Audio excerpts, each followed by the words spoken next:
cara menggunakan aplikasi SPSS. Yang pertama, kita buka dulu aplikasi SPSS-nya yang ini. Terus kita ke variabel, name-nya kita isi menjadi X, kemudian desimalnya kita kurangkan menjadi 0, label kerjanya menjadi organisasi, kemudian misalnya kita ganti menjadi scale. Terus yang kedua kita ganti menjadi Y, desimalnya juga ke 0, labelnya kita buat menjadi keputusan kerja. Misalnya sama juga kita buat menjadi scale. Setelah itu kita ke data view, kemudian kita isi datanya.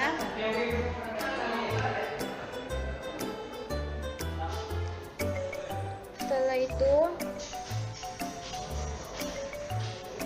kita ke analis, regression, dan ke linear, dan keluarlah hasilnya seperti ini.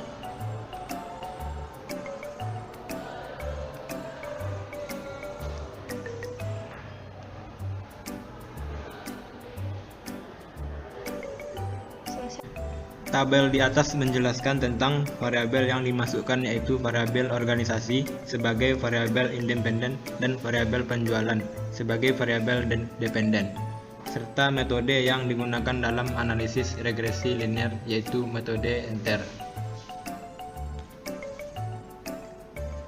Tabel di atas menjelaskan besarnya nilai korelasi atau hubungan, yaitu sebesar 0,916 dari output tersebut diperoleh koefisien determinasi dalam kurung R² sebesar 0,838 yang mengandung pengertian variabel bebas atau organisasi terhadap variabel terikat dalam kurung keputusan kerja adalah sebesar 83,8%. Dari output tersebut diketahui bahwa nilai F hitung sebesar 51,811 dengan tingkat signifikan sebesar 0,000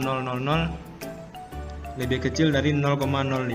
Maka model regresi terdapat pengaruh yang signifikan antara organisasi dalam kurung S terhadap keputusan kerja dalam kurung Y. Baik, selanjutnya membuat persamaan regresi linear sederhana. Dapat kita lihat dalam tabel ini. Yang pertama A, dependent variable atau keputusan kerja.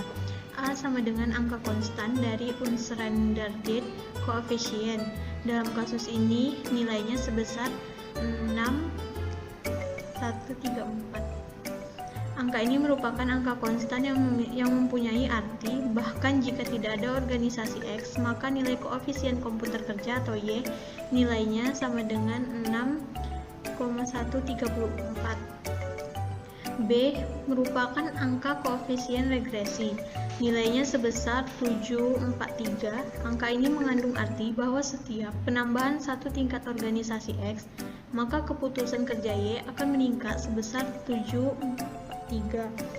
Karena nilai koefisien regresi bernilai positif, maka dengan demikian dapat dikatakan bahwa organisasi X berpengaruh positif terhadap keputusan kerja Y, sehingga persamaan regresinya adalah Y sama dengan 6134 ditambah 743X.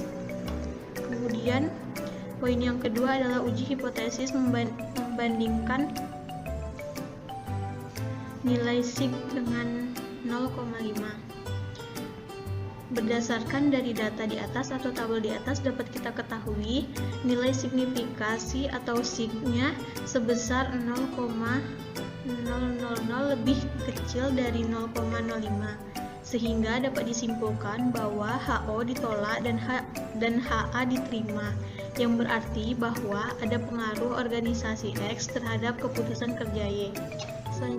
Baiklah, selanjutnya uji hipotesis membandingkan nilai T hitung dengan T-table. Berdasarkan output di atas, diketahui nilai T hitung sebesar 7,198 karena nilai T hitung sudah ditemukan. Maka langkah selanjutnya adalah mencari nilai T-table.